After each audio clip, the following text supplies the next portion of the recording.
Conquer the Noise is a podcast produced by Unconquered, an independent agency challenging brand perspective through redefined content. This podcast is dedicated to telling stories of outstanding ideas and people who have found their way amongst the chatter.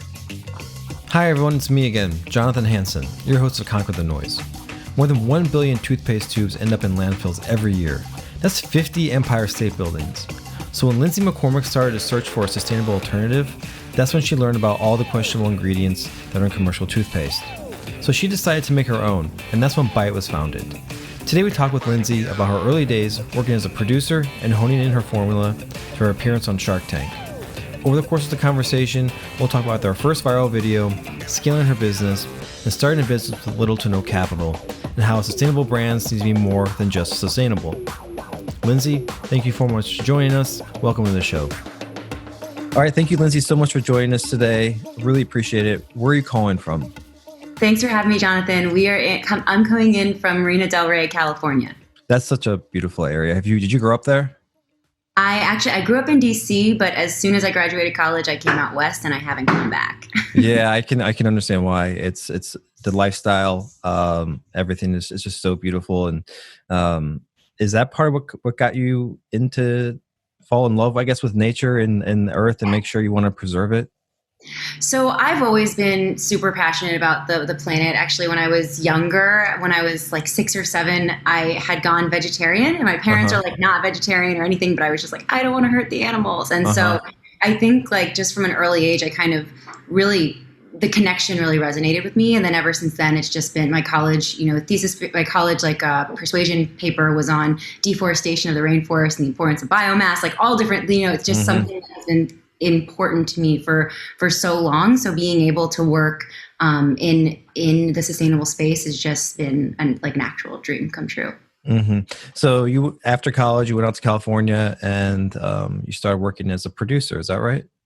Yeah. So at first I was actually a surf instructor and a snowboard instructor because California, that's one of the only places, I feel like it's one of the only places besides like New Zealand where you can surf in the morning and then snowboard in the afternoon. So I loved being outside. I was obsessed with the ocean and the mountains. And that was the way to kind of, I just graduated. I wasn't ready to get a real job yet. And so I was doing that for a while. And then it was from there, the eventual goal was always to work in TV. Well, actually, I wanted to do nature documentaries. So kind of building up the tool belt to be able to work in conservation nature documentaries. And that's I was working in TV when I came up with the idea for Bite.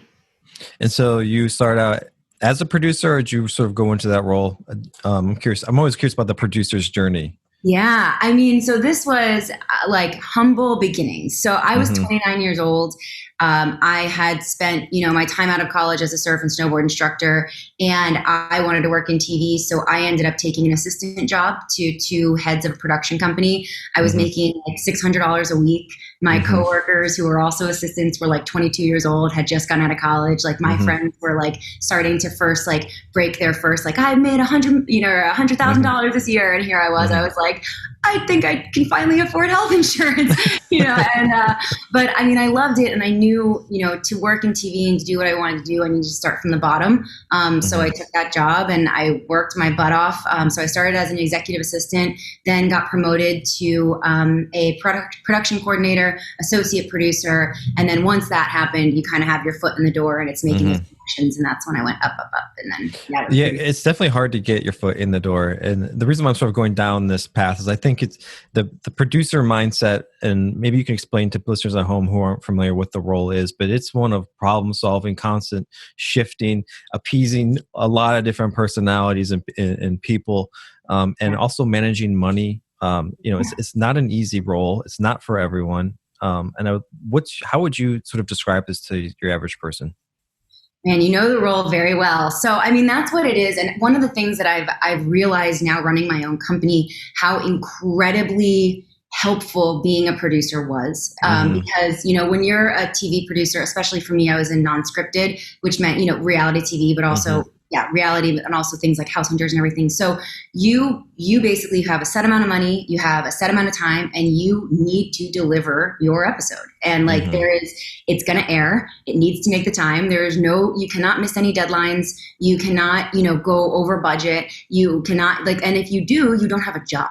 right? So when you learn how to, and then the thing about it too is you got to do it with a smile on your face, and you got to keep cool, because you're dealing with, especially in reality TV, you're dealing with talent who they're not actors, right? So if you get on set and you start, freaking out, or you're stressed and you transmit that to them, they're going to be insecure on camera. They're not going to be able to give you what you need, and so it's like you have to be dealing with everything going wrong, like, getting text message that your next location literally just fell out, or that, your PA's just got the car towed, and you're dealing with all of that, and you're like smiling, being like, great job, guys, let's do it again, and like, it's incredibly stressful, incredibly fun, and you're dealing with a whole bunch of different personality types, and so much of that is running a company. I think about that now all the time when, like, we're dealing with these deadlines that we have to hit to get a product out, or trying to keep my cool when we're dealing with like a manufacturer situation where I'm like, okay, blowing up in this situation is not going to help.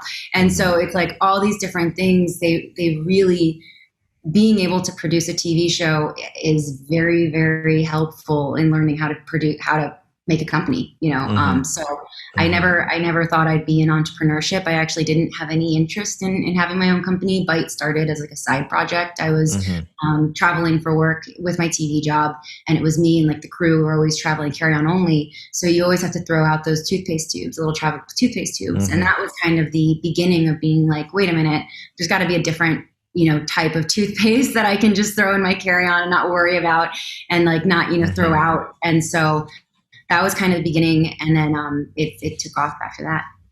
So you started while you had the producing job. So I imagine you have really long work days. I mean, that's definitely a passion, side hustle. And you started it with $6,000, which I think is genius. I'm always perplexed with companies that want to start off with just a huge amount of debt, or huge investments from people who now they have to rapidly grow just to appease other people. Was that a really strategic choice on your part to start off so small? At first it wasn't even a choice. It was just like, this is how you run a business. It was like, okay, I wanted to make this solution for myself, right? So I found out about the, billion plastic toothpaste tubes that end up in our oceans and our landfills. And I was like, I do not want to be contributing to that. Then I learned about all of the harsh chemicals, artificial flavors that are in those types of commercial toothpaste. So I was like, okay, I need to make something for myself. And it wasn't necessarily going to be a business, right? It was like, I just want to be able to make this for myself. And I kind of ended up getting really obsessed with it, because once I started, I took online chemistry classes, started talking to dentists, dental hygienists, and it was kind of the snowball effect with the more that I put in, the more curious and more obsessed with it I got. And then also the money, I ended up putting money into it. And so when I realized at first it was going to just be, I was like, I'm going to make little toothpaste balls. Like I'll just take, I'll make like a wet toothpaste and I'll bake them in my toaster oven. And then like, I'll be able to just like have these little balls that I'll bring with me to my shoots. Right.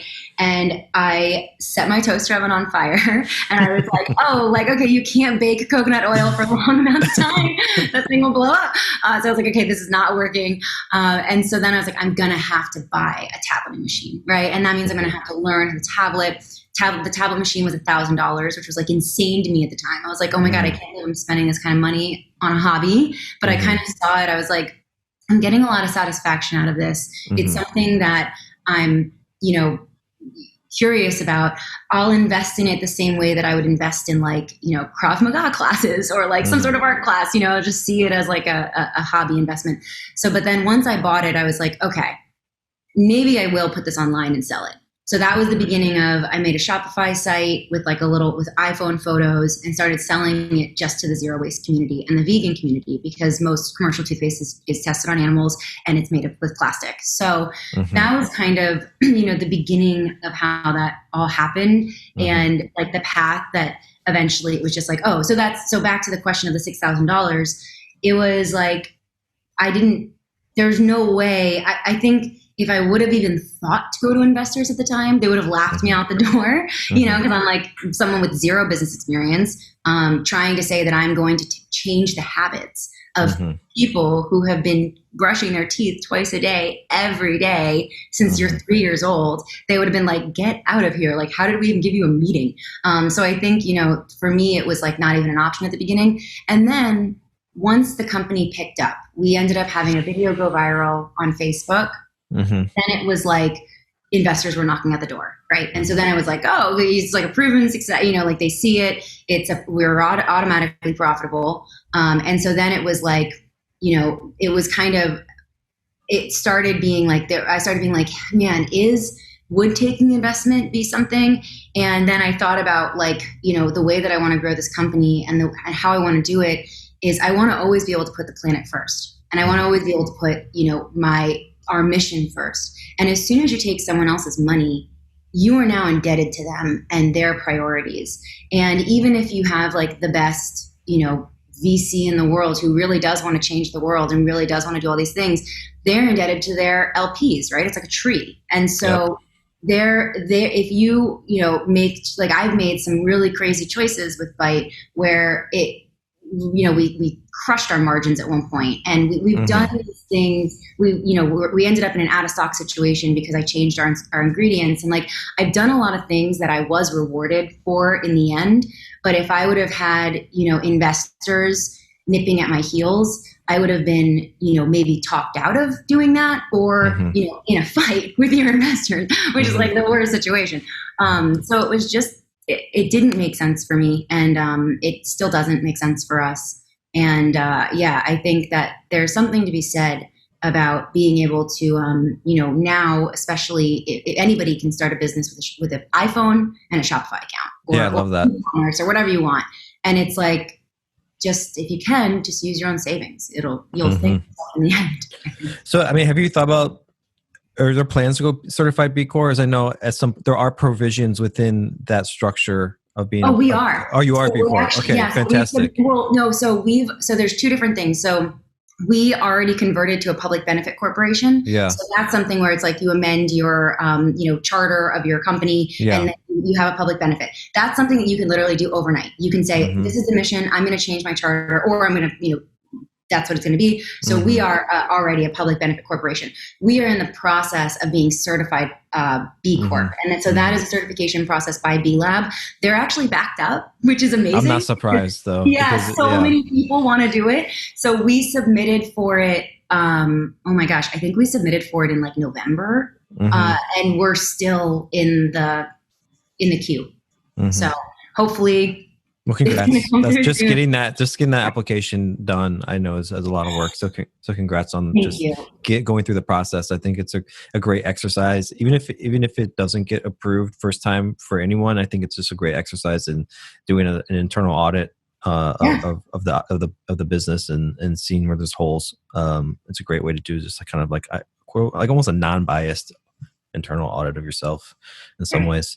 And maybe respect the process so much more. I always knew B Corp were like legit, but now going through it, I was like, oh my God, it's intense, and that's a good thing. It should be. Yeah. So you talk about you made some crazy choices. I'm curious to how you're defining your crazy choice. What, if you could maybe lean into a little story, if you're comfortable sharing that.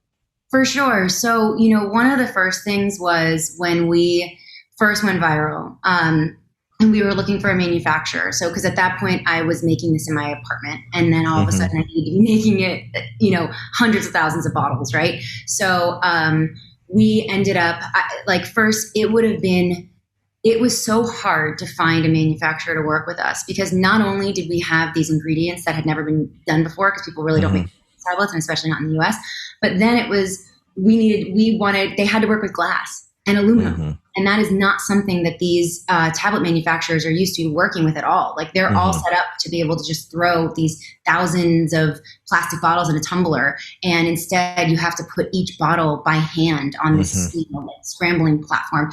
And then not only that, it wasn't even the glass that was an issue. Then our aluminum lids, when they go through this little machine that spins the cap on, it was crushing them because it's used to plastic. And so it was like we had to talk them into buying this new piece of machinery that we had to help pay for so they could put our lids on. And then our labels don't have a plastic film on them. And most labels have a plastic film, even if they're paper.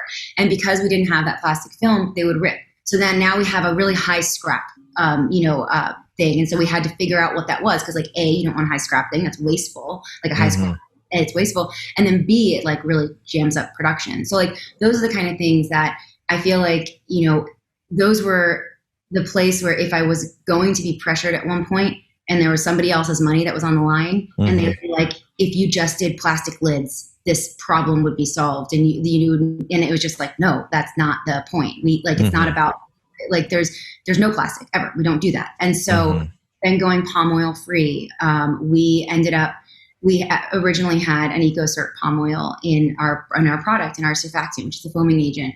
And we decided from, guidance from our customers, honestly, because they're amazing and we listen to what they say. They were like, hey, there's some transparency issues with EcoCert palm oil. Like, you should really look into this. So we did, and we realized like, okay, they're right. And we decided that we didn't want to have palm oil in our product at all. And so that was a complete reformulation that we had to do as a small company that's already having, stock issues, trying to keep things in stock. And so that ended up in an out of stock situation. We ended up like really, that was a hard thing on our business at that time. But then within like a few months of that, when word got out that we were the only, at the time, actually, I think we might still be the only palm oil free toothpaste tablet. And now we're definitely the only certified palm oil free toothpaste tablet that's on the market. We were exposed to a whole new audience, and so many more people got excited about us and were telling their friends about us. So, in the end, it was the right thing to do in terms of business. I knew it was the right thing to do in terms of what I felt was right. But it's like those kind of decisions, especially when you're a first-time founder, you're already trying to figure out, the lay of the land and how to do things. And for me, it's like I trust that as long as I continue to do what the technology says is the most, like science and technology says is the most sustainable and best thing for the planet, and like, always putting that first, that's when I know that how we'll succeed. And I think that sort of kind of long-term, like holistic vision is not something that's necessarily celebrated in venture capital. Well, you mentioned technology, and I think it's a great entry point to this quote that I have from you, and I'll just read it out loud for listeners at home. but I love the sentiment behind it. And I kind of would love to talk through it a bit.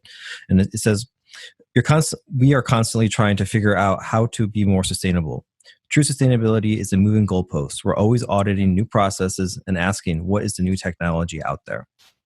And I think that's brilliant, and I think it's just a wonderful sentiment as far as the sort of better never stops, right? You always are constantly improving, and I'm taking that from a platform we just did for another client, but that idea of that you're always improving to for the sake of getting better, and it's never going to be perfect, So how are you using that technology? So you touched on a little bit when we were just discussing. How are you using that technology, and how are you sort of finding it to help? It sounds like it's part of the R&D process in a way.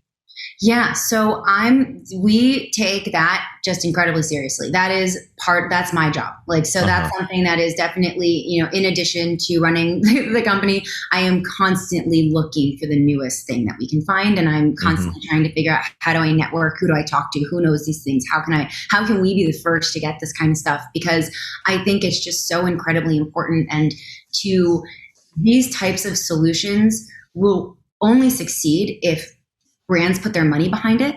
And I think that, by sussing these things out and trying to be first, like not only does that help us in our sustainable mission, but it also helps those brands with those emerging technology understand that, okay, we do have a viable market. Okay, this is something that we want. Or this is something that people want. So, an example would be our toothbrush, right? What kind of technology is in a toothbrush? But we have a bamboo toothbrush that originally had so you'll see them everywhere. It says bamboo charcoal bristles, and people will say it's plastic free. So we were like, heck yeah. Well, we bought it. We tested it. Everything that we do, we test to make sure that it's true. And it's not plastic free. There's nylon in it. Like there's a petroleum based, or there's a polyester in it. There's something in there that's petroleum that registers when you test it. So we were like, oh, okay. So these nylon or these bamboo charcoal bristles are actually not, they're not, plastic free. However, they are the most sustainable thing at the time. At the time, they were the most. So our goal was, we are going to use these. We're going to use the most of bamboo with the polyester bristles. We're going to be very transparent with our customers that this is not what other brands are saying it is. It actually does have petroleum in it. However, we are using it because it's the best alternative at the time. But then within like 6 months of launching that, we found out that there was a 100% plastic-free, actually plastic-free bristle material. And so we were like, I'll believe it when we test it. So we got it and we tested it. And sure enough, there are no fossil fuels in it, zero petroleum-based products in it. So we were like, that is the solve. So we, you know, those were obviously more expensive. Anytime you're messing around with a new eco-friendly, it's more expensive. But we were like, we're just going to absorb the margin. I mean, we're going to absorb the margin hit and know that if we do this, when we get hit right now, we will still be able to sell more in the end. And then we'll be able to go back to the manufacturer and negotiate better rates, right? So we were like, we're going to do this. This is the way to do it. And so we started selling those and explained, you know, the whole thing about what it's made out of and why castor bean oil actually isn't perfect. But again, it's the best thing that there is right now. And then from that, we started talking with the same manufacturer and we made our little brushes that we now use for our whitening gel. So we have the first and only plastic-free whitening gel in the world. And the way that we were able to do it was because we already had this relationship with this awesome manufacturer who's kind of at the top of things, and they trust us now because we've been working with them for over a year.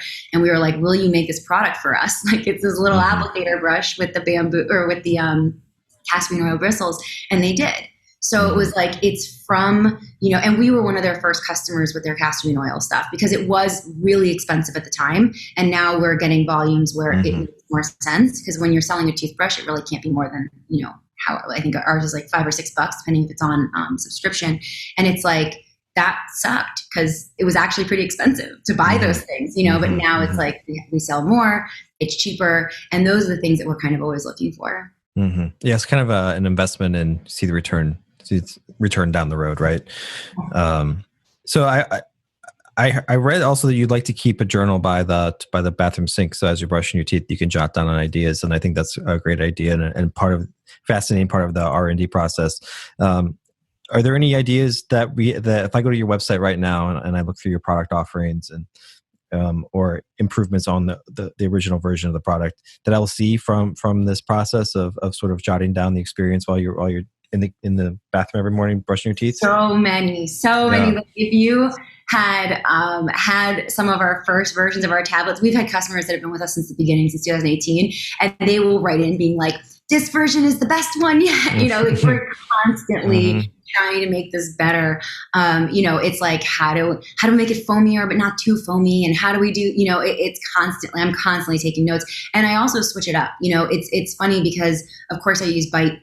That's my toothpaste that I use, but I also need to use everybody else's tablets, and I also need to use everybody else's toothpaste, because we want to always be the best. We always want to rank up there with commercial toothpaste when it comes to mintiness and fresh breath and everything. And as they're getting their brands better, our brand needs to get better too. Like, just like how sustainability is a moving goalpost, so is, you know, product quality, so is everything. It's constantly, the cool thing about being in this type of industry is that we're constantly challenging each other to be better and better and better, which I think is a really great thing. So, you know, we added NHAP, which is a non-toxic alternative to fluoride, which also helps with sensitive teeth, which was huge because that was something that we wanted to be able to do. And then kind of, you know, added the kids line, and it's been, I'm always, right now I've been using our whitening gel, like different versions of it. And so well, your teeth are very white. For people who can't see at home, you have great teeth. They're very white. I think I need to chill out with the whitening gel for a little bit. Well, it sold me. I'm gonna give it a try now, because that's proof right there. So as you sort of grew, and you figured out your sort of a baseline formula that was working, and you started making these tablets at home. How did you scale that? Once you had your first order come in, you made $200K in the first week. I'm sure that's a lot of tablets. So how did you scale that? Yeah, it was terrifying. Honestly, it was like, people think that like, oh my God, it's the dream. And like, yeah, for sure it's the dream, but it's also what a mind shift. Because up until then I had this tiny baby bird of a company, right? That I'm like protecting from the world, and I'm like feeding and nurturing, and then all of a sudden, like overnight, this thing had like grown into this gigantic pterodactyl that's like trying to like rip my face. And I'm like, oh my God, like we need a manufacturer, we need insurance, we need business insurance, you know? And so I was like, oh, So at that point, my boyfriend, who's also now my co-founder, jumped in full time as well. So at least the two of us were tackling this thing together. And we ended up finding, I mean, like literally we hit the pavement. We looked everywhere in LA. I knew I wanted to keep the business local. I wanted to have a very, very tight relationship with our manufacturer. So we started going to every single tablet manufacturer within driving distance, just trying to meet with them. And we were like, at first, no one wanted to take the meeting because I had a really weird product and I was demanding glass and aluminum, which is very hard.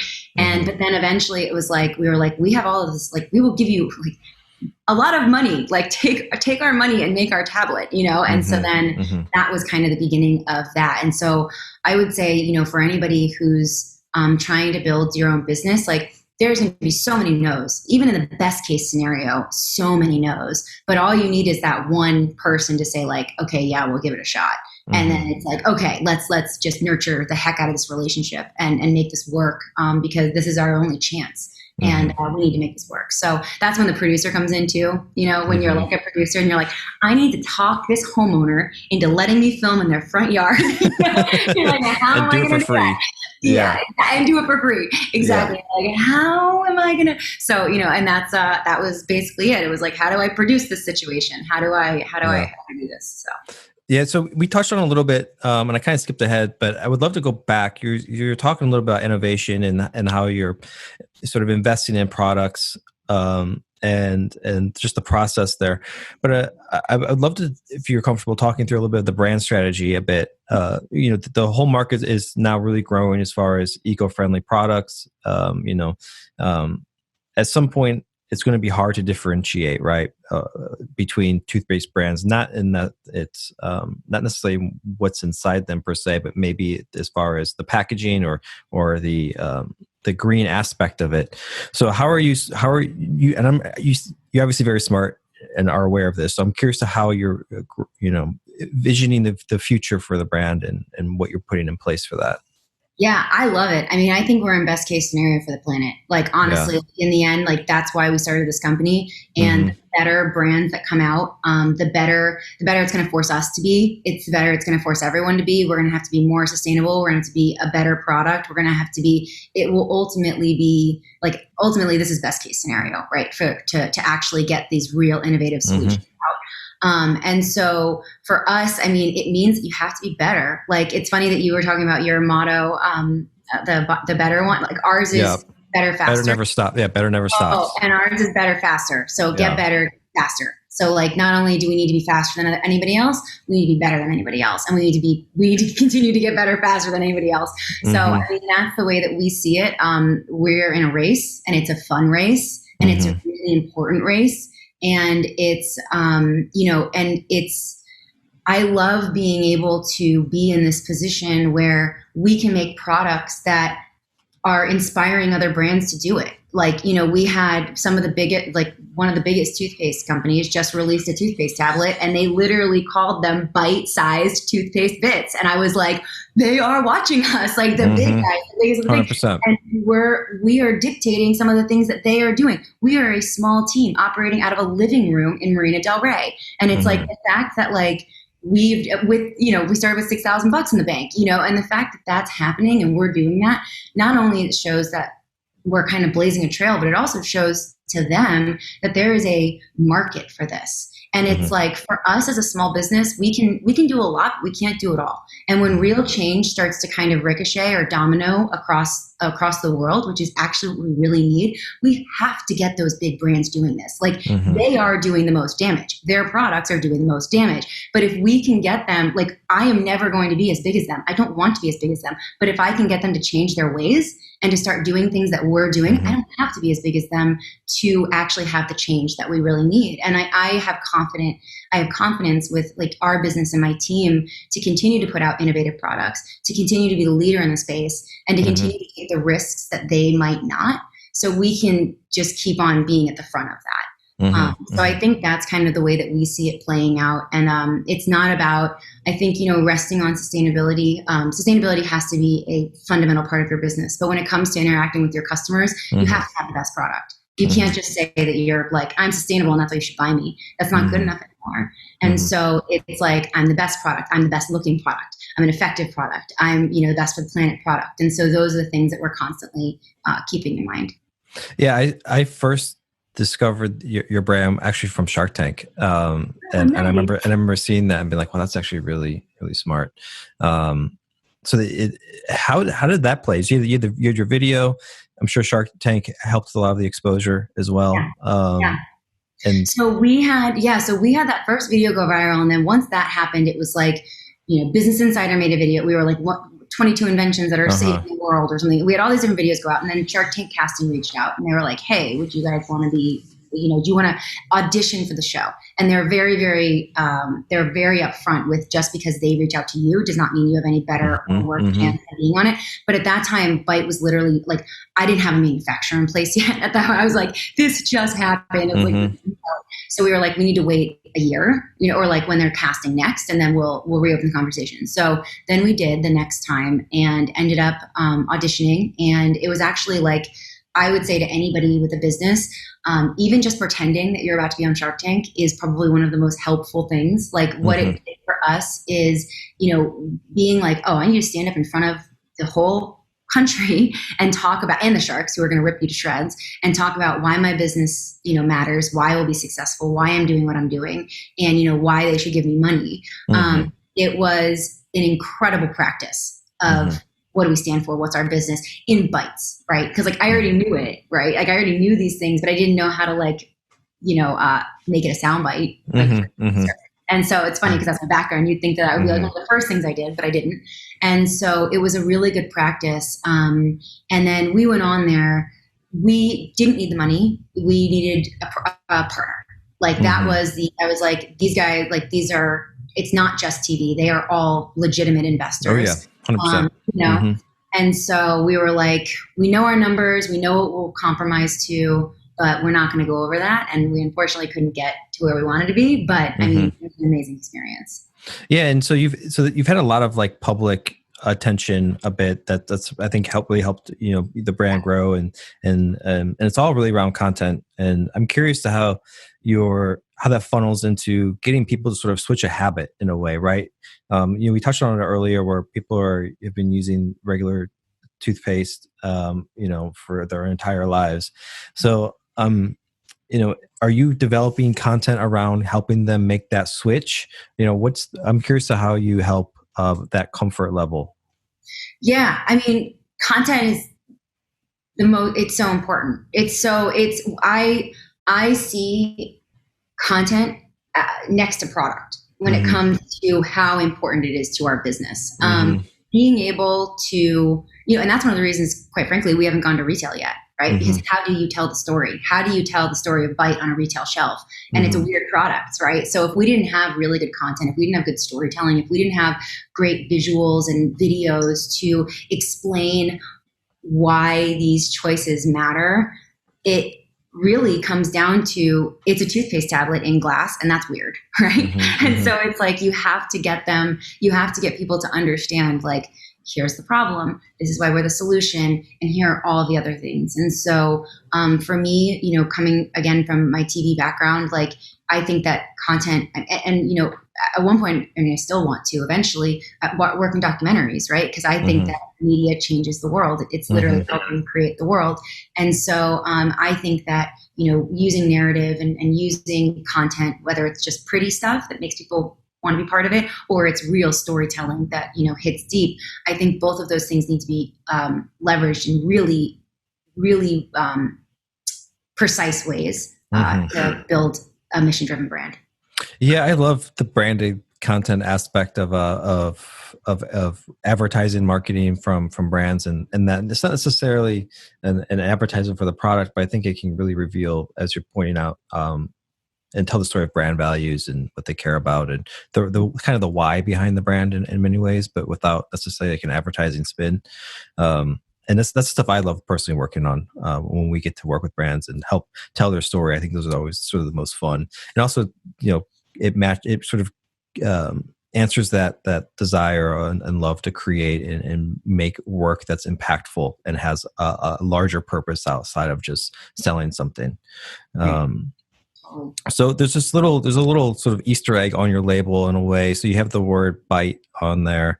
But what does that actually mean? So Bite started with toothpaste, but then as we are expanding into new categories, Bite actually stands for because it's the earth. And that reason is because every single thing we do and everything that, on this planet is connected to the earth. And I think that's something that as a brand, we're constantly being guided by that.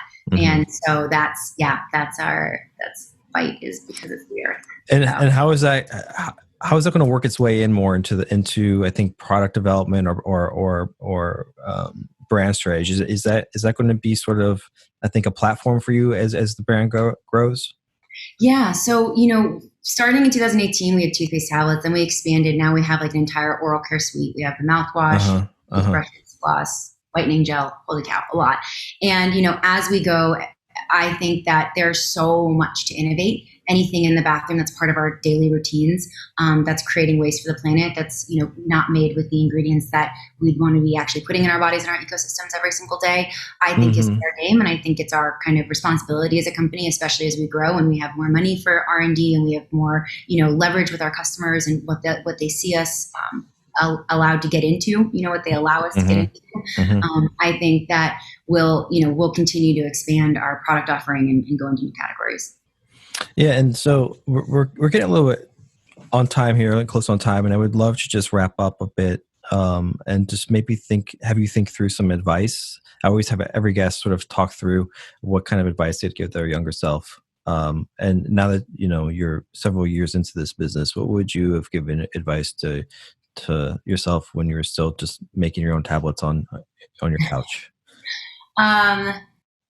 I have some kind of squishy advice and some practical advice. Yeah. So some of the squishy advice would be, it's supposed to be hard.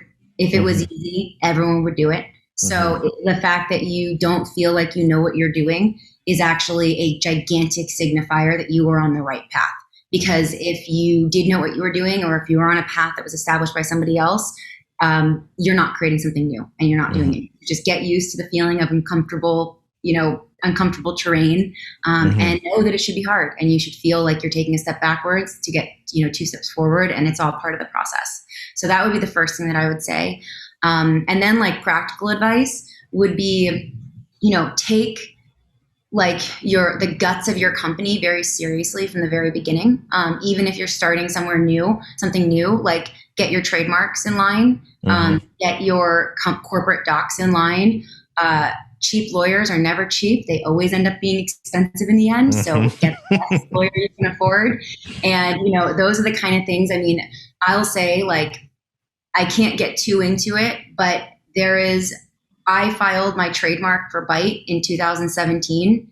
And if I wouldn't have done that the month that I did, I would be facing a huge problem right now.